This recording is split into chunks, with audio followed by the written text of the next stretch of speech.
Nuestra alma es diferente.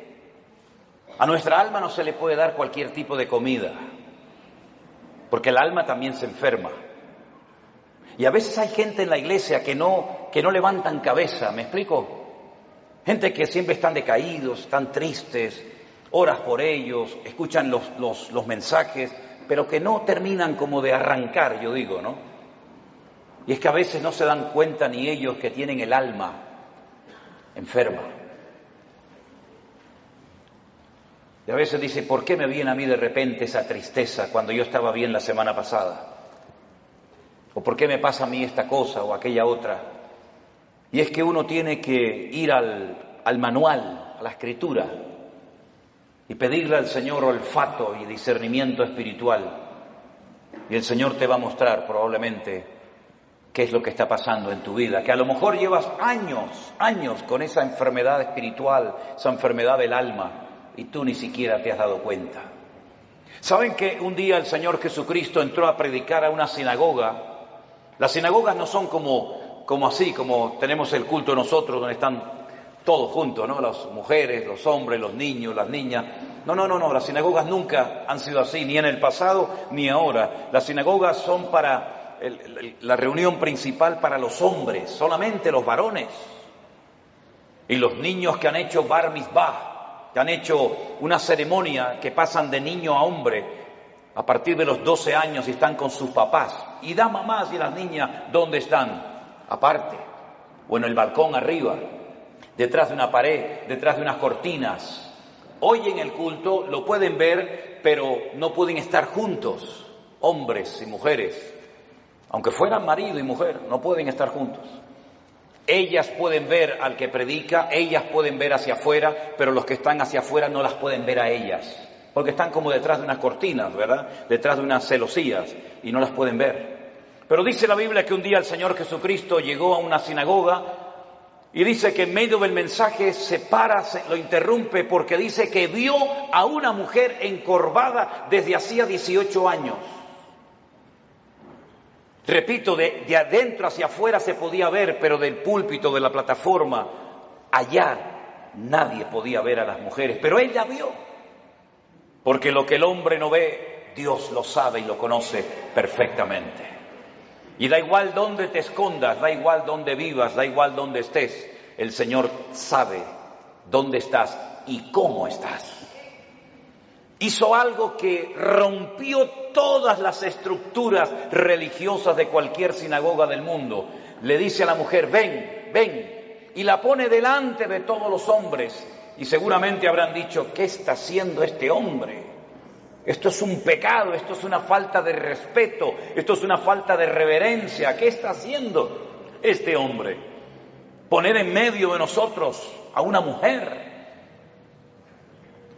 Y dice la Biblia que esta mujer no se podía enderezar, estaba totalmente curvada su columna vertebral. Y dice que llevaba en esa condición lamentable 18 años de su vida. No se perdió un culto, no se perdió una reunión en 18 años, pero siempre estaba igual o peor. Y esa historia solamente está en el Evangelio de Lucas. Marcos no habló de ella, ni Mateo, ni Juan, pero Lucas sí. Y Lucas, dice la Biblia, que era médico. Y Lucas la observó, a Lucas le contaron los síntomas que tenía, y él llegó a la conclusión de que de ninguna manera esta mujer nunca se iba a enderezar. Ahora, el problema aparentemente era un problema físico, pero sin embargo la Escritura dice que tenía espíritu de enfermedad, y por eso no se podía enderezar. Fíjese la preposición, las preposiciones son muy importantes, hermano, muy importantes. Como cuando el Señor le dijo a Moisés, desde hasta será tu territorio, pero no te salgas de ahí porque no te voy a dar nada, pero desde aquí hasta allí todo será tuyo. Las preposiciones en la Biblia son tremendamente importantes. Y por eso dice la Biblia que de ninguna manera se podía enderezar, porque era una persona que estaba que tenía espíritu de, no dice un espíritu, sino espíritu de. ¿Y cuál es la diferencia entre tener un espíritu o tener espíritu de enfermedad? Bueno, tener un espíritu significa tener un demonio, ¿sí o no? Tener un espíritu significa tener una presencia demoníaca en tu cuerpo, y entonces cuando una persona tiene eso, las evidencias son muy distintas, amigo. No es lo mismo tratar con un esquizofrénico, no es lo mismo tratar con una persona, digamos, poseída, que con una persona, por ejemplo, que le dan ataques epilépticos, aunque a veces a endemoniados le pasan esas cosas, pero la sintomatología, la patología de la persona es completamente diferente, y es una lástima cuando a un endemoniado se lo trata como a un loco, o a un loco se lo trata como un endemoniado, que es muchas veces lo que pasa en las congregaciones. No, él está endemoniado. No está endemoniado, tiene un problema psicológico, problema mental. Por eso hay que orar mucho y pedir sabiduría y discernimiento al Señor para saber ayudar a cada persona según su verdadera necesidad y no lo que a mí me parece que tiene. Porque le puede hacer muchísimo daño a una persona, ¿verdad?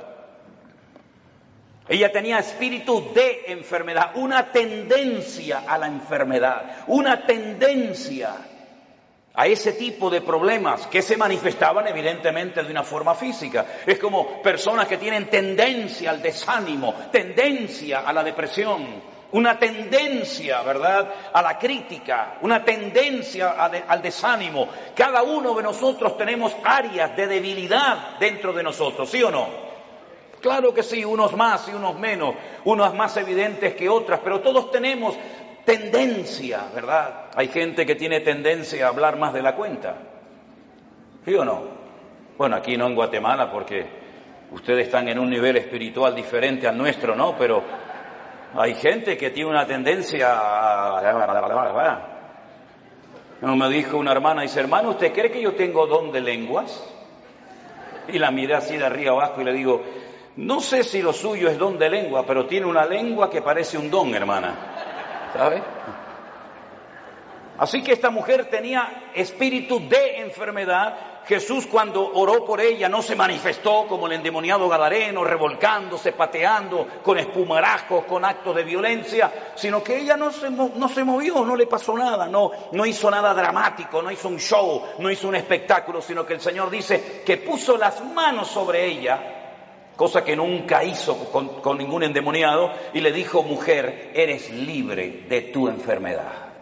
Y entonces dice que ella inmediatamente se endereza, y claro, el principal de la sinagoga, ante semejante milagro, tenía que haber dicho, gloria a Dios, qué bendición que a esta hermana, que la hemos tenido 18 años en la congregación, por fin puede enderezar su vida y hacer una vida normal.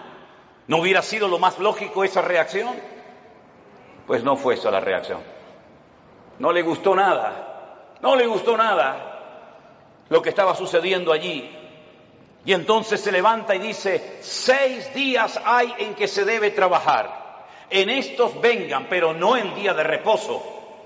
Vamos a ver, para entender esta palabra, hay que saber que durante la semana la sinagoga está cerrada prácticamente. El culto principal, para que me entiendan, es en el 7º día, en el día de Shabbat, el único día de la semana que según la Biblia tiene un nombre. Los nombres de la semana en la Biblia no son lunes, que es el culto a la luna, el martes al Marte, el miércoles a Mercurio, el jueves a Júpiter, el viernes a Venus, el sábado a Saturno y el Sunday o domingo al Sol. En la Biblia los nombres de la semana no tienen nombres, tienen números, día primero, día segundo, día tercero, día cuarto, día quinto, día sexto, Shabbat. El único día que tiene nombre es el 7º, porque el domingo es el primer día de la semana. Luego, cuando la gente va a la sinagoga es en el día de reposo, y él lo que está diciendo, venid durante la semana, pero no en día de reposo. Entonces, si en día de reposo no me dejas venir y durante la semana está cerrada, ¿qué es lo que está diciendo este hombre? No me vengan a molestar ni a cambiar mis estructuras religiosas en la iglesia o en la sinagoga, porque no lo voy a permitir. Ante semejante explicación, el Señor Jesucristo se levanta y le dice en el culto, en la reunión, hipócrita. Oye, qué culto tan interesante fue ese, ¿eh? Una mujer que sale detrás de una cortina, que se endereza, el otro que no sé qué, el otro que... Fue un culto muy interesante ese día, ¿eh? Cómo me hubiera gustado estar a mí allí, ¿no? Cuando el Señor se le queda mirando a este y le dice hipócrita, yo le hubiera dicho, dale, Señor, dale más. Hipócrita. No se levantan ustedes en día de reposo, que según ustedes no se puede hacer esto, ni esto, ni esto, ni aquello, ni aquí, ni para allá, y desatan su buey del pesebre y lo llevan a beber, y luego lo traen otra vez. Y a esta hija de Abraham que Satanás la tenía atada, la tenía ahí oprimida, no se le debía de desatar en el día de reposo. No dijo liberar, dijo desatar, que es diferente. ¿Cómo es posible que hayas tenido en tu congregación 18 años a una mujer en esta condición y no has movido ni un dedo? Y vengo yo y hace un milagro el Señor a través de su vida, de su ministerio, y te enfadas y te enojas por lo que ha sucedido. ¿Saben que hay personas que no quieren que Dios les sorprenda? Hay gente que no quiere cambiar, hay gente que está cómoda, hay gente que está muy cómoda, muy apoltronada con su rutina religiosa, pero el Señor ha venido para romper estructura. El Señor ha venido a su casa a hacer lo que quiere, porque al fin y al cabo la iglesia no es suya ni mía. La iglesia es la casa de Dios y Él es la cabeza, yo soy el cuerpo. ¿Te vas a dejar sorprender por el Señor o ya lo sabes todo? Esto no se puede hacer, esto sí se puede hacer, ahora de pie, ahora sentado. Pero ¿quién eres tú, el dueño de la iglesia? ¿Qué te has creído que eres tú en la iglesia? El que abres y cierras la bendición de Dios. El dueño de la iglesia no es el pastor, no es los ancianos, no son los diáconos, no es la mesa directiva. El dueño de la iglesia es Cristo, y si no es Cristo tienes un grave problema. Porque te has convertido en propietario de algo que no te corresponde. En vez de un administrador, en un siervo, que para lo que está es para servir y no para servirse de, como muchos hoy en día, que en vez de servir a la gente lo que hacen es que se sirven de la gente y todo gira en torno a ellos y se enfadan cuando no le dice la gente: sí, pastor, sí, mi hermano, sí, el ungido, como si los demás no fueran ungidos igual que el pastor. ¿O usted no es ungido? ¿Usted no tiene el mismo espíritu que tengo yo en esta tarde? ¿Usted no lee la misma Biblia que yo? ¿Usted no va al mismo cielo que yo? Entonces, ¿por qué hacemos esas diferencias? No toque al ungido, no moleste al ungido, el ungido. ¿El ungido? ¿Y usted qué es? Si usted no tiene la unción que yo tengo, entonces usted tiene un grave problema. Si el Espíritu Santo que mora en mi vida no mora en la suya, entonces usted no es cristiano, porque hay un solo Espíritu, hay un solo cuerpo, hay un solo bautismo, hay un solo Dios y hay un solo cielo para todos y cada uno de nosotros. Y eso es lo que dice la palabra del Señor, mi querido hermano. Y no hay esas diferencias. Una cosa es el respeto y otra cosa es el servilismo. Hay gente que en vez de ser siervos son como esclavos del hombre, esclavos de la doctrina, esclavos de la denominación, esclavos del ministerio. No, usted no tiene que ser esclavo de nadie, usted tiene que ser siervo de Jesucristo. Ahora dice la palabra de Dios que esta mujer se enderezó, cosa que no podía hacer antes, porque la presencia del Señor llegó a ese lugar. Y donde está el Señor tienen que haber cambios. Lo que no puede ser es que una vida, una familia, una iglesia llamada cristiana estén siempre igual. ¿Qué es lo que hace mucha gente cuando se les predica claramente la palabra y se sienten incómodos? Bueno, lo fácil es cambiarse de iglesia, ¿sí o no?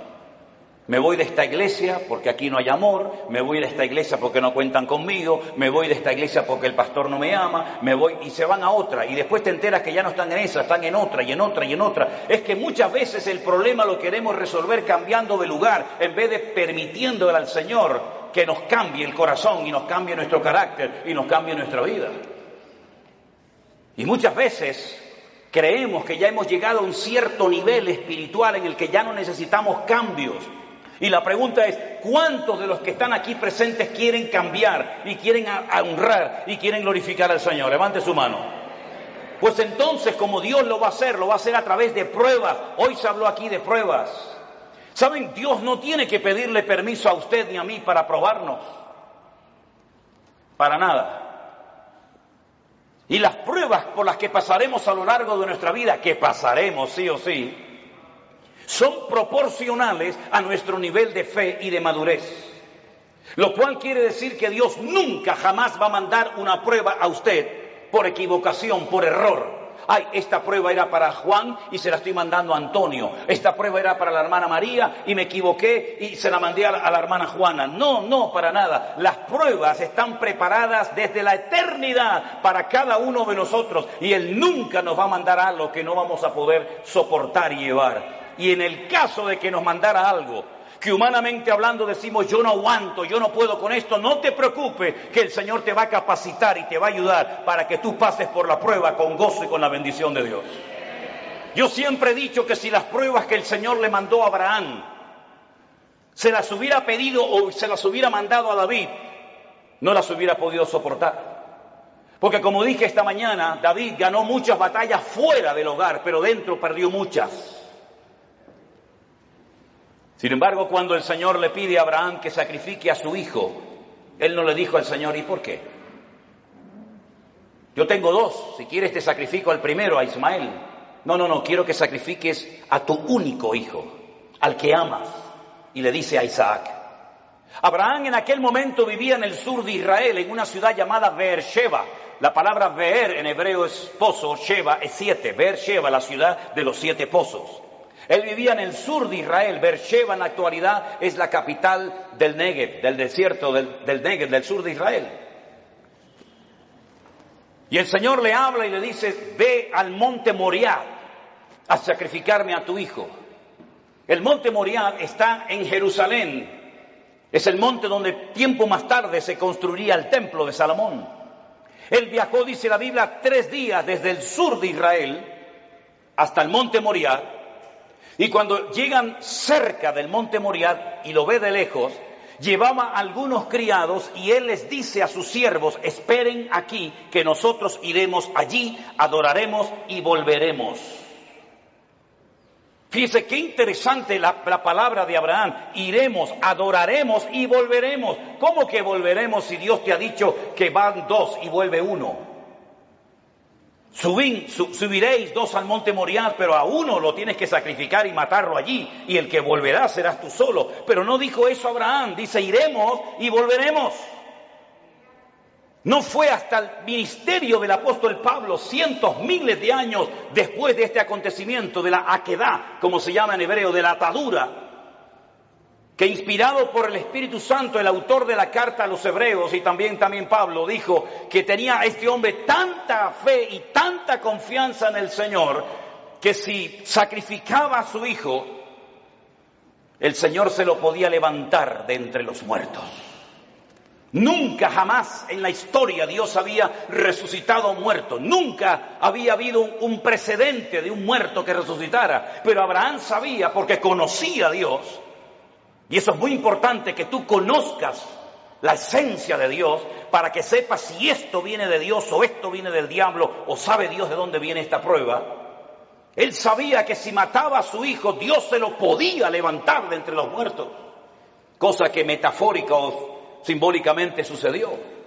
Ahora, muchos se han imaginado toda la vida que Isaac era como un niñito pequeño, que si no quiere ir lo empujo y lo llevo a la fuerza. No se equivoque, no es así. Yo he visto en algunas iglesias y he visto en las escuelas dominicales que presentan a un niño de 7, 8, 9, 10 años, que el papá lo sube encima de un altar, lo amarra, saca el cuchillo y lo va a matar. Es que no es así lo que cuenta la Biblia. Si usted saca cuentas, y podríamos ir por los textos para demostrarle lo que le digo, Isaac tenía en ese momento 40 años. 40 años tenía el hijo de Abraham. Y por eso dice que iban ambos juntos, porque Isaac no era tonto.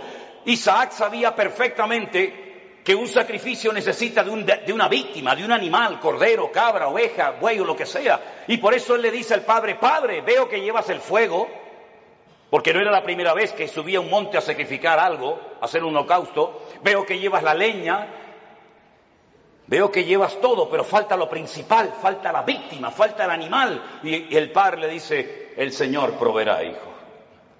El Señor proveerá. ¿Tú sabes que el Señor proveerá lo que necesitas? ¿Lo sabes? Abraham sabía que Dios iba a proveer lo que fuera, pero lo iba a proveer. Los dos caminaron lentamente hacia el monte Moriah. Isaac se somete a la voluntad del Padre, porque entiende que la víctima en ese caso, en ese día, va a ser él. Se deja amarrar, se pone encima del holocausto, porque la palabra que aparece en el texto original en hebreo no es que lo matara, sino que lo matara y lo quemara. Lo matara y lo quemara. Imagínate la prueba tremenda. E Isaac se somete y está dispuesto a ser una víctima inocente porque el Dios de su padre le ha dicho que así se tienen que hacer las cosas. Ahora, Abraham venía de una tierra donde sacrificar a hijos, sacrificar a niños, sacrificar a vírgenes, sacrificar a personas era lo más normal del mundo. Pero él sabía que el Dios de su padre no era un Dios que pedía víctimas inocentes de seres humanos, pero aunque no entendía nada, se sujeta al plan y a la voluntad de Dios. Hermanos, nosotros no hemos sido llamados para entender todo lo que Dios nos va a pedir y todo lo que Dios va a hacer en nuestra vida. Gracias a Dios no tenemos esa obligación de entender las cosas, pero sí tenemos la obligación y el deber de obedecer a Dios, aunque no entienda la voluntad y la voz de Dios para mi vida. Isaac no dijo, ¿y por qué yo? ¿Y por qué no Ismael? ¿Y por qué esto? ¿Y por qué aquello? Sino se sujetó. Silencio absoluto. ¿Oyen ustedes a Isaac hablando con su padre? ¿Oyen ustedes a Isaac quejándose contra Dios? En absoluto. Porque Isaac en ese momento, aunque él no era consciente, es un tipo de Cristo, sometiéndose a la voluntad del Padre Eterno, entregando su vida por todos y cada uno de nosotros. Y en el momento en el que Abraham va a sacrificar a su hijo, dice que se oyó una voz del cielo diciendo, alto Abraham, no lo hagas. La prueba no se produjo porque Dios quería comprobar la obediencia de Abraham. Es que Dios no te prueba a ti, mi hermano, ni a ti, mi hermana, para saber cómo vas a reaccionar. Es que Dios no necesita probarte para saber cómo eres. Es que Dios no necesita pasarte por una prueba económica, física, espiritual o de la índole que sea para comprobar si eres obediente o eres un rebelde, si eres una persona espiritual o eres un cabezón. Dios no necesita probarte para sacar conclusiones. Ya Dios te conoce desde el vientre de tu madre. Las pruebas son para que tú descubras cómo eres tú realmente delante de Dios. Es un test, es un examen, es una prueba que Dios te pasa a ti para que sepas si verdaderamente amas a Dios o no lo amas. Para que te des cuenta si eres tan obediente como dices o aparentas ser. Las pruebas no son para demostrarle a Dios nada, son para demostrarte a ti mismo el tipo de creyente que tú eres. No el que te gustaría ser, sino el que realmente eres en ese momento. Y en esa prueba sale tu verdadero yo. Sale lo mejor de ti o puede salir lo peor de ti. Es en la prueba donde se ve realmente si se puede contar contigo. Todo eres bla, bla, bla, bla, bla, planes, proyectos, ideas, pero a la hora de verdad no vales para nada. Es en la prueba donde se demuestra si tú verdaderamente tienes paciencia y tienes temor de Dios y respetas al Señor y estás dispuesto a sacrificarte. Las pruebas, repito, no son para demostrarle a Dios nada. Las pruebas son para que tú te des cuenta el tipo de madurez, tus debilidades, tus carencias o tus puntos fuertes. Y es interesante notar que no fue necesario que Abraham sacrificara a Isaac, porque quedó bien claro para todo el mundo allí presente y para las futuras generaciones que Abraham era un hombre que amaba a Dios. Fíjense qué interesante que Abraham nunca leyó la Biblia. Abraham nunca leyó los Proverbios. Abraham nunca supo nada del Apocalipsis. Abraham nunca tuvo un pastor. Abraham nunca habló en lenguas. Abraham nunca, jamás asistió a ninguna congregación. Pero entonces, ¿cómo tenía tanto conocimiento de Dios sin pastor, sin iglesia, sin escuela bíblica, sin iglesia virtual, sin nada? ¿Cómo llegó a conocer tanto ese hombre a Dios? Porque Abraham se terminó dando a conocer como el amigo de Dios. ¿Y por qué fue amigo de Dios? Porque Jesús tiempo más tarde dijo, ¿queréis ser mis amigos? Pues haced todo lo que yo os mando. Esos son los amigos verdaderos de Dios. Aquellos hombres y mujeres que aunque no entienden lo que está pasando, ni cuánto va a durar la prueba, son capaces de someterse a la voluntad de Dios, sin entenderlo todo, pero que conocen a Dios por la comunión y por la relación que tienen con Él. ¿Cuántos dicen amén? Lo mismo le pasó a José. José nunca fue a ninguna iglesia. José nunca tuvo un pastor que le instruyera, que le ayudara, que le aconsejara. José nunca leyó la Biblia, pero cuando llegó el momento de la prueba más grande de su vida, Él salió corriendo porque él dice, ¿cómo voy yo a pecar contra mi Dios haciendo semejante cosa? ¿Cómo él sabía si no estaban los 10 mandamientos escritos? No estaba ni una palabra, ni una coma, ni una tilde de la Biblia escrita. ¿Cómo él sabía que eso no le agradaba a su Dios? Porque el que conoce a Dios sabe lo que a Dios le agrada y lo que Dios abomina. ¿Por qué hay tanta gente en las iglesias hoy en día que están todo el santo día pidiendo confirmación? ¿Me puede el Señor confirmar si estoy llamado o no? ¿Me puede el Señor confirmar si tengo que ir allí o no? ¿Qué confirmación necesitas tú, mi hijo? Lea la Biblia, métase en la comunión con el Señor y no va a necesitar que nadie le ponga la mano encima para que le diga lo que usted tiene que hacer. Esa dependencia enfermiza de la oveja, del pastor, como si el pastor fuera su papá, como si el pastor le tiene que decir, vaya al baño ahora. No, ahora no vaya al baño, vaya para allá. No, eso no es así, hay que ya crecer, hay que madurar, hay que aprender a ser autodidactas, porque llegará el momento que no existirá iglesia virtual, que no nos dejarán predicar en YouTube, que no nos dejarán predicar en Facebook. Llegará un momento que nos arrancarán las Biblias, llegará un momento que nos perseguirán, y en ese momento todo lo que han aprendido, si es que han aprendido algo, es lo que te va a mantener firme contra los ataques que vendrán en el futuro, mi querido hermano. No dependa de mí, por el amor de Dios, no dependa de la iglesia, dependa del Dios Todopoderoso, aleluya.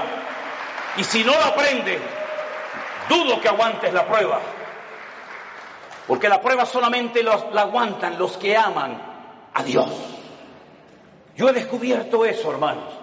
Las pruebas no las sacan con buena nota, con buena calificación los que han aprendido a cantar muy bien. Las pruebas no las aprueban aquellos que saben, digamos, predicar muy lindo. No, las pruebas las aprueban con muy buena nota los que en el fondo aman a Dios con toda su alma y con todo su corazón. Porque cuando una persona ama, hace cualquier locura. Cuando una persona ama, está dispuesta a poner a un hijo sobre un altar y degollarlo como si fuera una bestia. Cuando una persona ama, es capaz de oír de los labios de Cristo, vas a morir crucificado como yo. Y Pedro dice, tú sabes que yo te amo, Señor. Cuando una persona ama, está dispuesta a estar solo en una cárcel, sabiendo que no estoy solo, sino que Él está conmigo y puedo terminar mi carrera y guardar la fe. Y cuando uno ama a Dios de todo corazón, puede escribir una carta diciendo, en mi primera defensa ninguno estuvo a mi lado, todos me desampararon. Pero no lo habla desde la amargura, no lo habla desde el rencor o el resentimiento, sino que dice, no se preocupen, hermano, Demas me abandonó, Alejandro me causó muchos males, el otro se fue por aquí, el otro se fue por allá, me sacaron de la celda, me llevaron al juicio, nadie estuvo a mi lado, pero el Señor estuvo a mi lado y me dio fuerzas, aleluya, y me guardó de la boca del león. En el peor momento de su vida, cuando todos, Timoteo, Tito, Priscila, Aquila, Silas, el otro, tenían que estar con Pablo, ni uno apareció.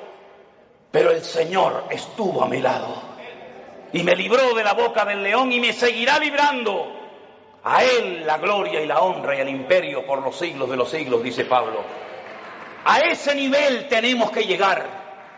A ese nivel de fe, a ese nivel de madurez, a ese nivel de esfuerzo y sacrificio es al que tenemos que llegar todos y cada uno de nosotros.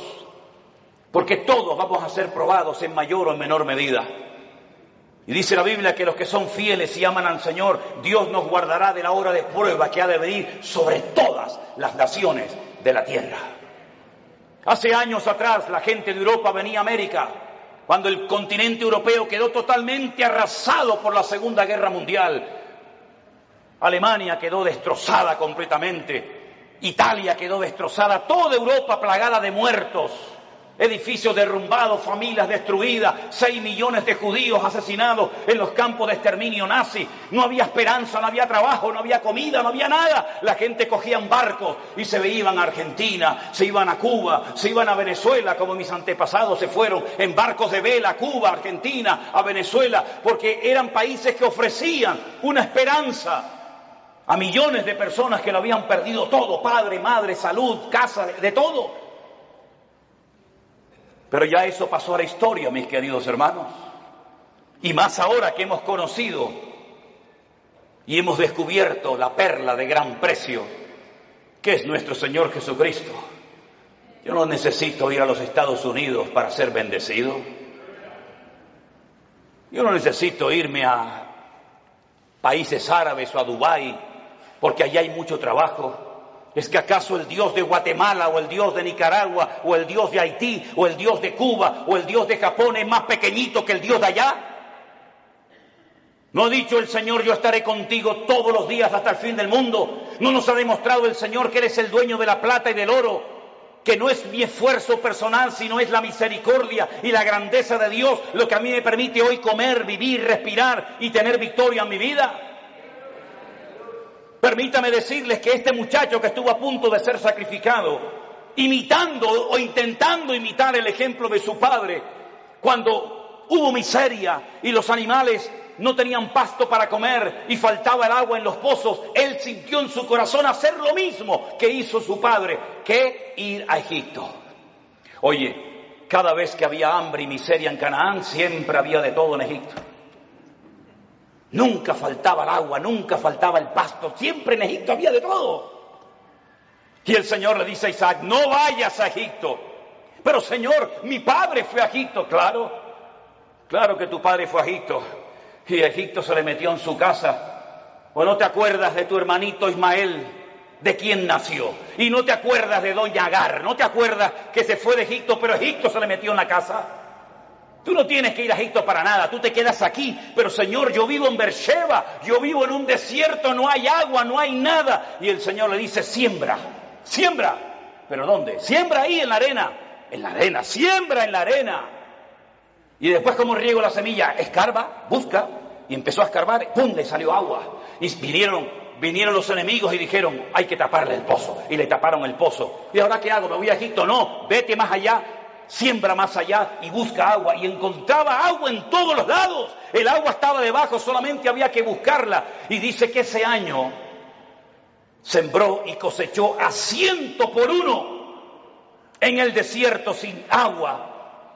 Y al final vinieron los enemigos, los que le echaban tierra y piedras a sus pozos, a hacer un pacto con él, a pedirle perdón y a decir, se nota que Dios está contigo. Eso es lo que el mundo necesita ver en nosotros los cristianos. Que nuestra dependencia no está del dólar, nuestra dependencia no está de los países del norte. Nosotros dependemos del Rey de Reyes y Señor de los Señores. Y el Señor está contigo como poderoso gigante. ¡Alabado sea Dios! ¡Aleluya! ¿No dice el Señor que yo soy el Dios de la plata y del oro? Qué fácil es decirlo, ¿no? ¿Sí? Nosotros hemos vivido por fe 40 años de nuestra vida y hemos enseñado a nuestras hijas a vivir por fe. Y hemos vivido desde el minuto 1 que nos casamos y desde el minuto 1 que salí de la escuela bíblica he vivido por fe. No he dependido de nada ni de nadie, sino solamente del Señor. Ha habido momentos de abundancia, ha habido momentos de escasez, pero el Señor nunca nos ha fallado, jamás. Hemos dormido en grandes hoteles, hemos dormido en carreteras, hemos dormido en selvas, hemos dormido en gasolineras, hemos dormido en la calle, hemos dormido en casas abandonadas, hemos dormido en montones de lugares, pero no da igual, porque lo importante no es lo que uno tiene, lo importante es lo que uno es en Cristo Jesús. Y ese nivel de fe es la que necesitamos hoy en día los cristianos del siglo XXI. Yo decía esta mañana y se lo recuerdo que a veces el mundo se ha metido de tal manera en nuestras vidas que parece que si no tenemos el último zapato, la última camisa, el último teléfono, la última computadora, como que nos entra la depresión.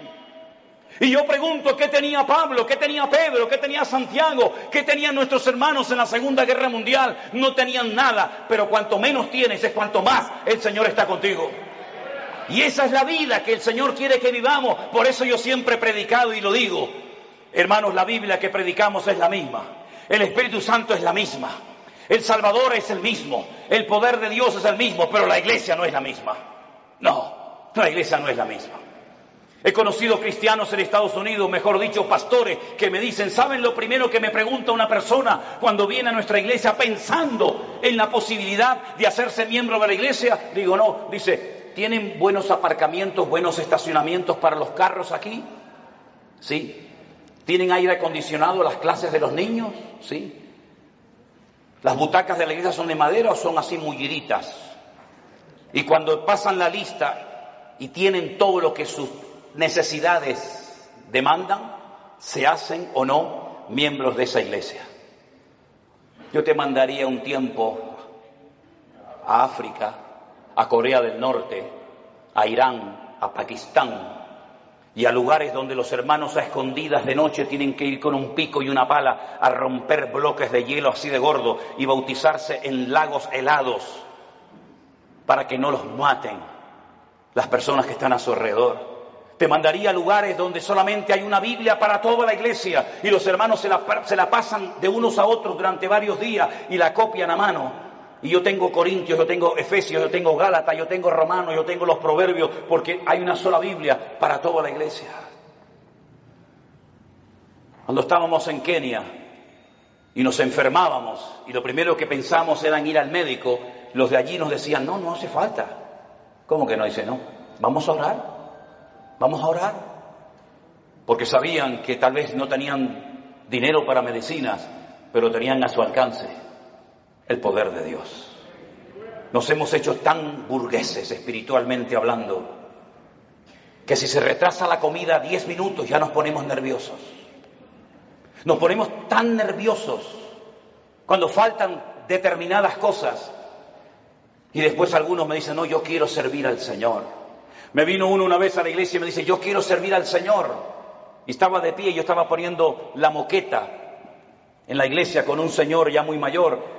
Y le digo, ¿y por qué no te agachas y me ayudas a poner la moqueta de la iglesia? Y me dice, es que yo soy cantante, yo soy músico. Digo, tú eres un idiota. No, que cantante y músico. Los cantantes y los músicos no trabajan. La Biblia dice que el que no quiere trabajar, que no coma.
Cada uno de nosotros tenemos un lugar en el cuerpo de Cristo.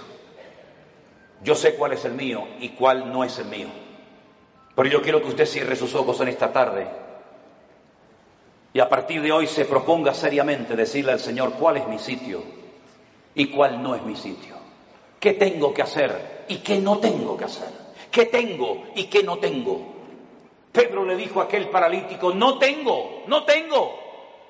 No esperes de mí plata y oro porque no tengo, pero lo que tengo te lo voy a dar. La Biblia dice que antes de que una persona sea usada, primeramente tiene que ser probada. Nadie puede ser usado en el reino si no es probado primero.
Y el Señor sabe cómo probarnos y cuánto tiempo probarnos.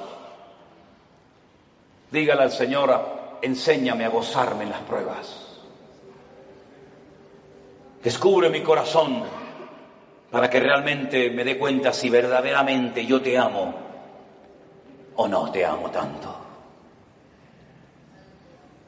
Hemos visto que el Señor nos ha bendecido, nos ha prosperado, nos ha usado. Pero todavía queda mucho camino por recorrer, hermanos. Muchas almas, muchos países que visitar, muchos lugares donde ir.